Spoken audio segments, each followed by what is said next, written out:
तो मैं हूं आपकी अपनी प्राची अधिकारी। राकेश टिकैत का एक भाषण सुनने में आया जिसमें मीडिया के कुछ कर्मचारी भी मौजूद थे और किसान आंदोलन के प्रोटेस्ट के दौरान ये भाषण उन्होंने दिया।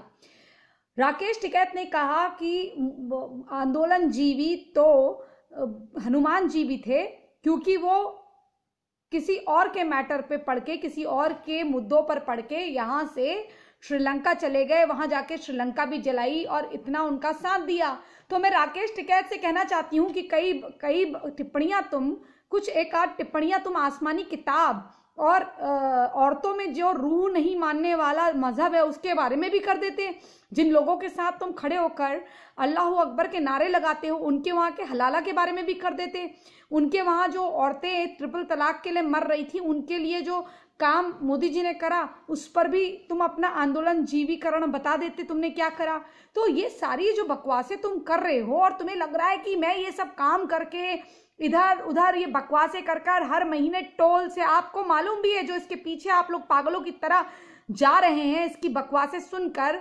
इस आदमी को हफ्ते में 30 से 40-50 लाख रुपए की आमदनी होती है गन्ने वन्ने से। ये जो और इसके पेट्रोल पंप है 8-10, इसके शोरूम है जहां ये हर हफ्ते बैठ जाता है, ये हर महीने टोल नाके पे चला जाता है। इसकी आमदनी का ब्लैकमेलिंग जरिया है, ये टोल नाके पे जाके ब्लैकमेलिंग करता है, ये हफ्ता वसूली करता है, इसको लोग पैसे देते हैं। और इससे अगर कोई भी आपको आंदोलन कराना है तो आप इसे 25 लाख से इसका रेट स्टार्ट होता है, आप इसका आंदोलन करिए, ये आप इससे आंदोलन करवाइए, ये आपके लिए आंदोलन कर देगा। उसके बाद ये चाहता था 8-10 करोड़ रुपए देकर इसे उठा दिया जाए, लेकिन सरकार शुरुआत में नहीं मानी। उसके बाद इसको फंड आने स्टार्ट हो गए तो इसकी नीयत और खराब हो गई, इसने पैसे भी लिए और ये मुकर भी गया। तो ये इसी प्रकार के कार्य करने वाला आदमी है और इसको लग रहा है कि मैं बहुत बड़ा नेता बन गया हूं। राकेश टिकैत, ये माइनॉरिटी है ना जो छोटी सी लेके तुम बैठे हो, माइनॉरिटी इन द सेंस जो ये छोटी सी संख्या लेके तुम बैठे हो, इसके आधार पर तुम सोच रहे हो कि सबकी राय एक सी है।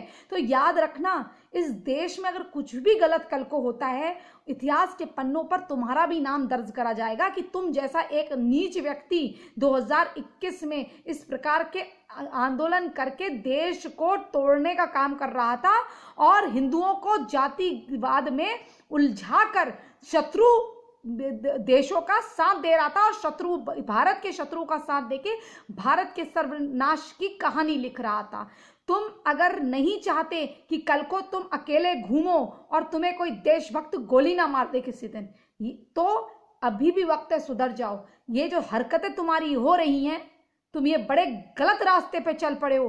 देश को खंड खंड करके करना तो तुम बात करते तो तुम बाद में, लेकिन इससे पहले तुम जाति पाति में तोड़ कर जो कर रहे हो ये तुम बहुत गलत कर रहे हो। उसके बाद तुम अब इतने नीच स्तर पे पहुंच चुके हो कि तुम हिंदुओं को तोड़ने के बाद अब हमारे आराध्य हनुमान जी पे बात कर रहे हो। कभी तुम्हें ये पता है कि हनुमान जी एक अवतरित महापुरुष थे, वो अवतार लेकर आए थे, वो भगवान थे हमारे।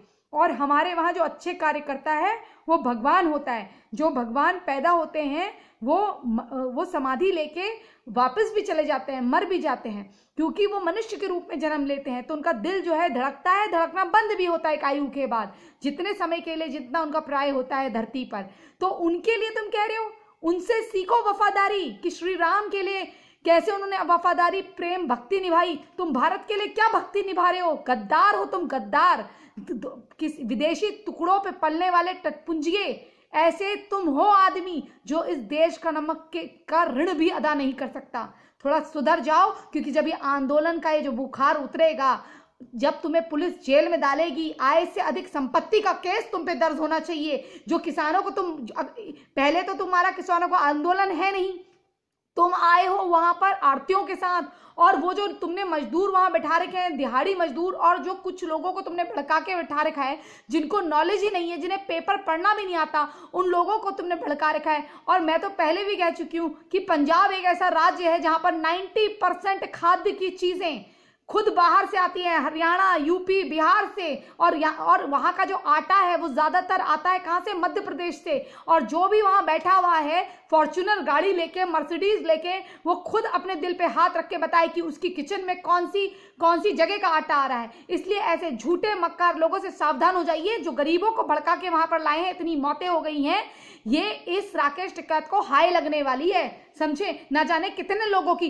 क्योंकि अगर कोई औरत मोदी जी को बदुआ भी देती है और अगर मोदी जी उसके लिए नहीं जिम्मेदार हैं, अगर मान लीजिए आप मुझे अंट शंट भी बोलते हैं लेकिन मैं उसके लिए जिम्मेदार नहीं हूं, तो वो बदुआ उसको लगती है जिसके कारण ये हुआ होता है असली में। तो राकेश टिकैत इसका कारण है। इसके परिवार का सर्वनाश होना चाहिए जैसे देश का सर्वनाश कर रहा है। मैं भगवान से, जगत जननी से ये प्रार्थना करती हूं कि जिस प्रकार से ये लोगों को भूखा मार रहा है और रोड में लाके ये देश की छवि खराब कर रहा है, भगवान करे ये आदमी भी मिट्टी में मिल जाए, क्योंकि इस भारत भूमि से बड़ा मेरे लिए कोई नहीं। केवल दिल्ली, केवल पंजाब, केवल हरियाणा भारत नहीं है, वहां हिमालय से लेकर इस धरती के आखिरी छोर तक, समुद्र तट के छोर तक हमारा भारत है। तुम क्या जानो राकेश टिकैत? भारत के लिए गौरवान्वित होना और भारत के लिए, मां भारती के लिए अपने कर्तव्यों का निर्वाह करना क्या होता है? एक नपुंसक की भांति देश की छवि खराब करने वाले आदमी को गद्दार कहा जाता है, और वो गद्दार तुम हो।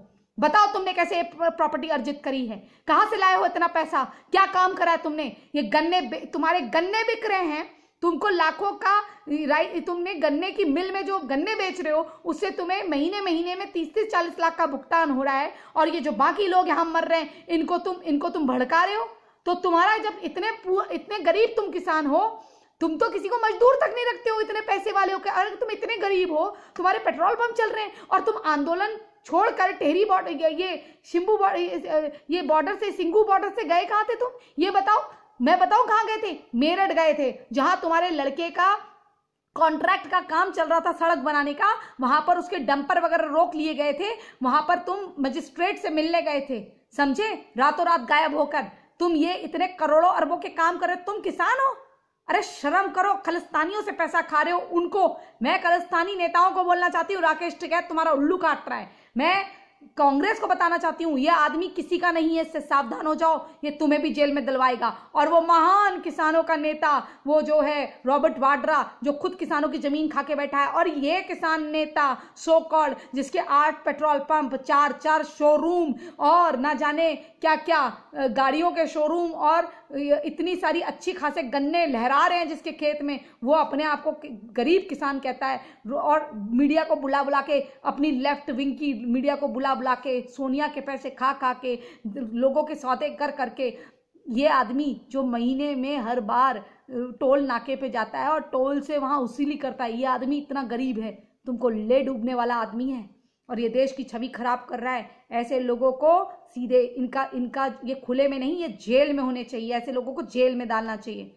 इसी संदेश के साथ मैं ये आखिरी चेतावनी दे रही हूं कि हमारे आराध्य के नाम अपने गंदे मुंह से लेना बंद करो, हमारे वहां जातिवाद फैलाना बंद करो, हिंदुओं को तोड़ना बंद करो, क्योंकि राकेश टिकैत तुम जैसे लोगों का मर जाना बहुत अच्छा है।